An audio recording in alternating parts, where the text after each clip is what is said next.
Tere! Mina olen õpetaja Eve Reisalu ja ma näitan, kuidas õpilane logib sisse leheküljel liveworksheets.com. Avanenud aknas vasakul pool on Student Access. Õpilane vajutab sellele. Avaneb aken, kuhu õpilane kirjutab oma kasutajanime ja parooli, mille on õpetaja talle andnud.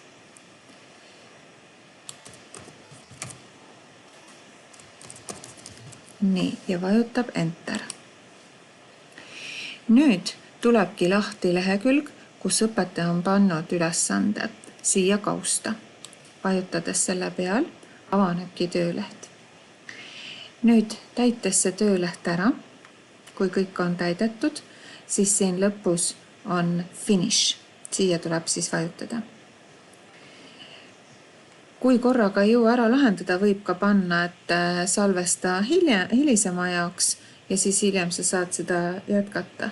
Aga kui on kõik kenasti valmis, siis vajutada Finish. Ja kui töö on valmis, siis välja logimine käib siit ülevalt, Logout. Aga head töölehe lahendamist!